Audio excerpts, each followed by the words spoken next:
नमस्ते दोस्तों। उस रात जब मेरी माँ ने रात के अंधेरे में अचानक मेरा दरवाज़ा खटखटाया तो मेरी सांसें थम गईं। मैं घबरा कर उस इंसान की बाहों से अलग हुई जिसे पूरा घर मेरा भैया मानता है और जल्दी से उसे अपने कमरे के पर्दे के पीछे छुपा दिया। माँ बस एक सवाल पूछने आई थी, लेकिन मेरा दिल इतनी ज़ोर से धड़क रहा था कि लगा सब पोल खुल जाएगी। यही है हमारी कहानी। दिन में भाई, रात में पति। एक ऐसा राज जिसे सिर्फ चांद तारे और हमारी बेताब दिल की धड़कनें जानती हैं। चलिए शुरू करते हैं। बिल्कुल उस पल से जब ये सिलसिला शुरू हुआ। मेरा नाम नैना है और मैं लखनऊ की एक गली में बसे एक मध्यम वर्गीय घर की बड़ी बेटी हूँ। घर में माँ पिताजी के अलावा मेरी छोटी बहन रोशनी है। हमारा घर थोड़ा पुराने जमाने का मगर बहुत खुशनुमा है। बड़ी सी छत, आंगन में तुलसी का पौधा और हर वक्त चाय की सौंधी खुशबू। मेरी जिंदगी बिल्कुल सादगी से कट रही थी। बस कॉलेज, घर और रसोई के छोटे छोटे काम। लेकिन एक दिन सब कुछ बदल गया जब पिताजी अपने बचपन के दोस्त के बेटे रोहन को अपने साथ लेकर आए। रोहन इलाहाबाद से सिविल सर्विसेज की तैयारी करने लखनऊ आया था। पिताजी ने कहा, ये रोहन है, अब यही रहेगा, इसे अपने भाई जैसा ही समझना। माँ ने भी हाथ जोड़कर कहा कि मेहमान को कोई तकलीफ ना हो। पहली नज़र में ही रोहन वैसा ही लगा जैसी उम्मीद थी। लंबा कद, चेहरे पर हल्की सी दाढ़ी, आंखों पर चश्मा और हर वक्त किताबों में डूबा रहने वाला एक सीधा साधा लड़का। मैंने बिना किसी हिचक के उसे रोहन भैया कह दिया। शुरू के दिनों में सब कुछ सामान्य था। रोहन बस अपनी पढ़ाई से मतलब रखता, सुबह जल्दी उठकर छत पर अखबार पढ़ता और शाम को अपने कमरे की लाइट देर रात तक जलती रहती। मैं कभी कभी ही उसे चाय देने जाती तो वह सिर उठाकर एक मीठी सी मुस्कान बिखेर देता और धीमी आवाज में कहता, शुक्रिया नैना।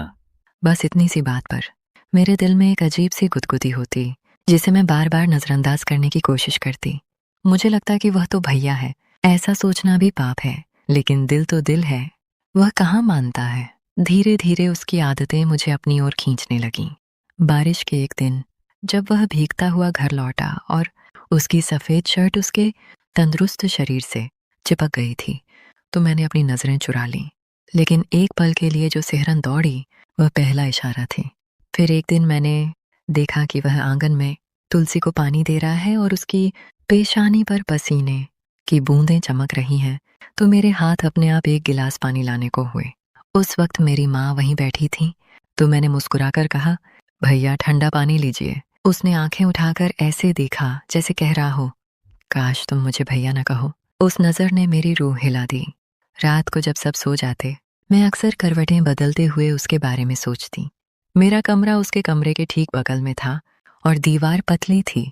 कभी कभी मुझे उसकी किताबों के पन्ने पलटने की आवाज़ें सुनाई देती और मैं इंतज़ार करती कि काश कोई बहाना मिल जाए और हम बात कर सकें। फिर एक रात वो हुआ जिसने सब कुछ बदल कर रख दिया। जून की एक गर्म रात थी जब अचानक मौसम ने करवट ली। जोरदार आंधी, बिजली की चमक और फिर पूरा इलाका अंधेरे में डूब गया। सब अपने अपने कमरों में चले गए। मुझे गर्मी और बेचैनी से नींद नहीं आ रही थी तो मैं ऊपर छत पर चली गई।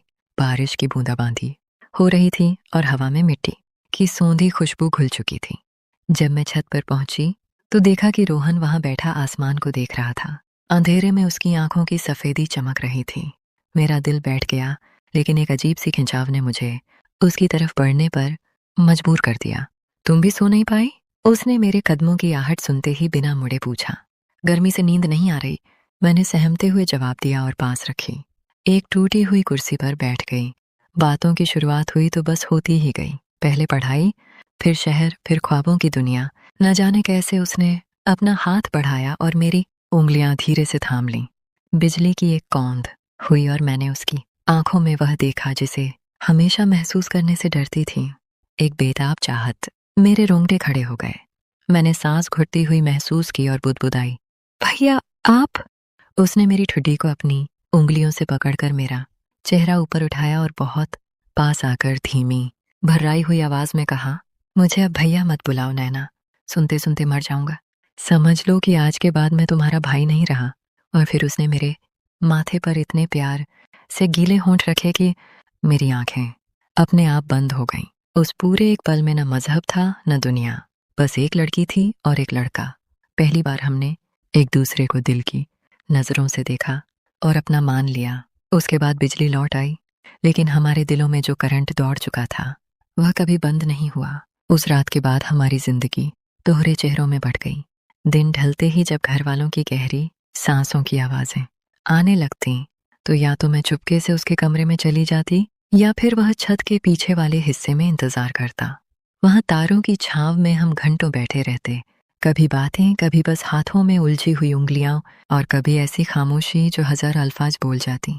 उसकी बाहों में सिमट जाना जन्नत के बराबर लगता और हर हल्की सी छुअन दिल में बिजलियां कौंधा देती।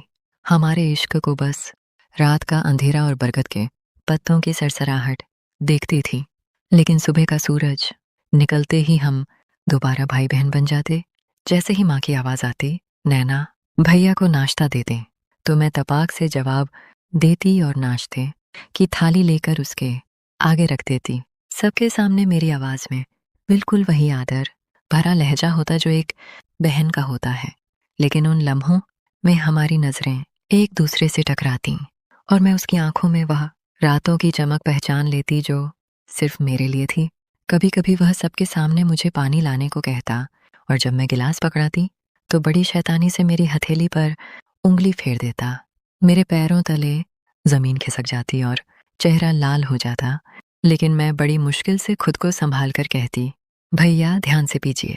यही दोहरी जिंदगी हमारा नसीब बन चुकी थी। लेकिन वक्त के साथ डर भी बढ़ने लगा। पहली खतरे की घंटी तब बजी जब एक दोपहर मेरी छोटी बहन रोशनी ने मेरे चेहरे को गौर से देखते हुए कहा, दीदी आजकल तुम रात को देर तक कहाँ रहती हो? मैंने कई बार देखा है तुम बिना चप्पल के छत की तरफ जाती हो। मेरी उड़ती हुई नींद अचानक चौकन्नी हो गई। मैंने मन ही मन 1000 दुआएं पढ़ी और हंसकर बहाना बना दिया कि हवा खाने जाती हूँ। रोशनी ने कोई और सवाल नहीं किया, मगर मुझे लगा कि अब मामला हाथ से निकल सकता है। उसी रात रोहन से कहा, बहुत खतरा हो गया है, थोड़ा ध्यान रखना होगा। उसने बस मुझे कसकर भींच लिया और कहा, घबराओ मत, मैं हूं ना। कुछ दिन तो हमने संभल कर दूरी बनाई, मगर इश्क पर पाबंदी लगने से आग और भड़कती है। कभी रसोई में काम करते वक्त अचानक पीछे से आकर मेरी कमर पर हल्का सा हाथ फेर देना, कभी घर के गलियारे में सबके सामने से गुजरते हुए बस एक पर्ची पकड़ा देना जिस पर लिखा होता रात 2 बजे छत के बाएं कोने पर। इन छोटी छोटी बातों ने हर रोज की बेचैनी को और तेज कर दिया था। फिर वह दिन आया जिसका मुझे सबसे ज्यादा डर था, रक्षाबंधन। मेरी माँ नहाते धोते वक्त बोली, नैना आज रोहन भैया को खूब अच्छी राखी बांधना, मिठाई अपने हाथ से खिलाना। अब तो वह बिल्कुल अपने भाई जैसा ही है। माँ की यह बात सुनकर मेरी छाती फटने लगी। मैं सोचती रह गई, जिसे माँ भाई का दर्जा दे रही है उसी के साथ रातों में मेरी दुनिया बसती है। फिर भी हालात के आगे मजबूरी थी। पूजा का थाल लेकर शाम के वक्त मैंने कांपते हाथों से रोहन की कलाई पर रेशम की राखी बांध दी, उसके माथे पर हल्दी और रोली का तिलक लगाया और फिर माँ की हिदायत पर मिठाई उसके मुंह में रखी। पूरा परिवार जब तालियां बजा रहा था और हैप्पी रक्षाबंधन कह रहा था, मेरी आंखें छलछला आई थीं। रोहन ने सबके सामने मुझे दिल खोल कर गले लगाया और जोर से बोला, हमेशा खुश रहना मेरी बहन। फिर गले लगाते समय उसने मेरे कान में फुसफुसा कर इतनी बारीक आवाज में कहा कि बस मैं ही सुन पाई, रात तक रुक जाओ, फिर बताता हूँ तुम्हारा भाई कौन है। उस पल अंदर का सारा माहौल मिश्रित हो गया, अपमान, इश्क, बेचैनी और एक अजीब सी खुशी। रात को सब सो गए। मैं अपने दिल पर पत्थर रखकर छत पर पहुंची। रोहन पहले से खड़ा था। मेरी आंखों में बचा खुचा गम देखकर उसने झट अपना हाथ बढ़ाकर मेरे गालों पर आंसू पोंछ दिए। उसने कहा, ये राखी सिर्फ दुनिया के लिए है, लेकिन मेरी नब्ज में तुम्हारा नाम बसता है नैना, तुम मेरी सांस हो। उसके अल्फाज सुनकर मेरे होंठ कांपने लगे। उसके बाद उसने मेरी राखी वाली कलाई को चूमा और दूसरे हाथ से मेरी उंगली में बिना अंगूठी के एक कसम भर दी, जल्द ही यहाँ एक असली जोड़ा होगा, मेरी बीवी होगी तुम। उस वादे ने मेरी सारी बेबसी जायल कर दी। उस रात हमारे मिलन में एक नई तासीर थी, जैसे कोई हक मिल गया हो। हमने एक दूसरे को जी भर के सीने से लगाया और एक लंबी खामोशी में जिंदगी भर साथ रहने की कस्में खाई। मगर खुशियों की रातों पर ग्रहण लगना तय था। एक बार रात के करीब 3:30 बजे हम छत के एक कोने में इतने खो गए थे कि वक्त का होश ही नहीं रहा। अचानक नीचे से पिताजी की खंखारने की आवाज़ सुनाई दी और फिर बिजली की टॉर्च की रोशनी सीढ़ियों पर पड़ती दिखी। कौन है यहाँ? उनकी भारी आवाज़ ने मुझे पत्थर बना दिया। रोहन ने फौरन मुझे पीछे की दीवार के नुक्कड़ में सरका दिया और खुद दबे पाँव आगे बढ़कर बड़ी मासूमियत से बोला, अंकल, मैं हूँ रोहन। नींद नहीं आ रही थी, थोड़ी हवा खा रहा था। पिताजी ने थोड़ी देर शक भरी नजरों से उसे देखा, फिर इधर उधर निगाह डाली और गुर्राते हुए बोले, रात का वक्त है, अपने कमरे में जाओ। मैं दीवार से चिपकी सांस रोके खड़ी रही। जैसे तैसे मौत का वह सामान टला, लेकिन उस घटना ने हमें अंदर तक हिला दिया। उस रात बाद में हमने तय किया कि अब इस तरह रोज जोखिम नहीं उठा सकते। रोहन की परीक्षा में 2 महीने बचे थे। उसने मेरे हाथों को अपने हाथों में लेते हुए कहा, बस थोड़ा और सब्र कर लो नैना, परीक्षा खत्म होते ही मैं अपने घर जाकर बात करूंगा और फिर तुम्हारे पिताजी के सामने खड़ा होकर हक से तुम्हारे हाथ मांगूंगा। भाई का नाटक खत्म होगा। उसकी बातों में इतनी ताकत थी कि मैंने हर डर को दिल से निकाल दिया। हमने तय किया कि तब तक रोज का मिलना सिर्फ नजरों और छोटी मोटी बातों तक सीमित होगा। अगले दिन से हमने सचमुच एक दूसरे से दिन में भाई बहन जैसा ही व्यवहार किया। हालांकि हर रात हमारी बेचैन धड़कनें यही सुनती रहती कि दूसरी तरफ का इंसान भी तो जाग रहा है। अब दिन का नज़ारा कुछ यूं होता, मैं सुबह चाय की ट्रे लेकर उसके कमरे का दरवाज़ा खटखटाती और पूछती, भैया चाय? अंदर जाकर बस 2 मिनट के लिए हाथ एक दूसरे के गालों को छू लेते और हमारी आंखें सारा हाल बयां कर देती। फिर मैं लौट आती और वह किताबों में डूब जाता। शाम के खाने की मेज़ पर जब सब साथ बैठते तो हम पैरों के पंजों से मेज़ के नीचे एक दूसरे को छूकर तसल्ली दे लेते। ये छोटी छोटी मोहब्बत की चोरियां हमें जिंदा रख रही थीं, लेकिन किस्मत को कुछ और ही मंजूर था। परसों शाम को मेरी बहन रोशनी बाजार से लौटी तो उसके चेहरे पर अजीब सी गंभीरता थी। उसने मुझे खींचकर कमरे में बंद किया और फुसफुसाकर बोली, दीदी, सामने वाली शर्मा आंटी ने कहा कि उन्होंने तुम्हें और रोहन भैया को बाजार के पीछे वाली गली में साथ खड़े बात करते देखा और वहां तो तुम उनका हाथ पकड़ रही थी। मेरे तो पैरों तले जमीन खिसक गई। शर्मा आंटी हमारी मोहल्ले की सबसे बड़ी गप्पू आंटी हैं, जिनकी जुबान सीधे सीधे चूल्हे से ज्यादा गर्म चलती है। रोशनी ने बड़ी मासूमियत से पूछा, दीदी क्या सच है? मुझे तो विश्वास नहीं हुआ। मैंने बमुश्किल खुद को संभालते हुए कहा, अरे पगली, वह तो मैं गिर रही थी और भैया ने पकड़ लिया। आंटी ने गलत समझ लिया। लेकिन रोशनी की आंखों में यकीन की चमक नहीं आई। शायद बहनें सब जान जाती हैं, अब हालात और खराब हो चुके हैं। आज शाम माँ ने मुझे बड़ी रुखाई से बुलाकर कहा, नैना, कल शर्मा जी ने कहा कि उनकी नज़र कमजोर नहीं है, घर की इज्जत का ख्याल रखो। तुम्हारे पिताजी यह सुनेंगे तो बवाल हो जाएगा। माँ की आवाज़ में शिकायत से ज्यादा डर था। मैं शांत खड़ी रही, मगर अंदर से एक तूफान उठ रहा था।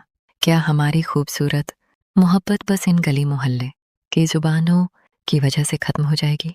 कल मोहल्ले की एक और बुजुर्ग महिला ने मेरी माँ को सलाह दी कि अब रोहन को दूसरी जगह शिफ्ट करवा दो। पिताजी को अब तक खबर नहीं हुई है, लेकिन माँ ने कहा है कि रविवार को यानी परसों इस बारे में घर में सब मिलकर बात करेंगे और कोई फैसला लिया जाएगा। मेरा रोहन जो दिन में मेरा भाई और रात में मेरा सब कुछ बन गया, क्या परसों के बाद वह सिर्फ एक याद बनकर रह जाएगा, या उसकी कसम और मेरी मोहब्बत इस समाज को झुठला पाएगी? इस बीच आज रात मैंने रोहन की आंखों में देखा तो उनमें एक अजीब सी दृढ़ता थी, जैसे वह दुनिया से लड़ने को तैयार हो। उसने चुपके से मेरी मांग के पास से गुजरते हुए इशारा किया कि कल वह मुझसे जरूरी बात करेगा। अब यह रात और कल का दिन मेरे लिए क़यामत से कम नहीं है। क्या रोहन परसों के फैसले से पहले कुछ कर पाएगा? क्या घर वालों को हमारी सच्चाई पता चलेगी और हमें हमेशा के लिए अलग कर दिया जाएगा, या इस बार समाज से लड़कर हमारा प्यार जीतेगा? दोस्तों, अगर आप भी जानना चाहते हैं कि आखिर हमारी इस टूटती बनती मोहब्बत का अंजाम क्या हुआ, तो इस वीडियो को लाइक करें और कमेंट में ज़रूर लिखें पार्ट 2 चाहिए। चैनल को अभी सब्सक्राइब कर लीजिए ताकि अगला भाग आते ही आपको सबसे पहले नोटिफिकेशन मिल जाए। उम्मीद करती हूँ आपको ये कहानी दिल से लगी होगी। मिलते हैं अगली बार एक और दिल छू लेने वाली दास्तान के साथ। तब तक के लिए खुदा हाफिज।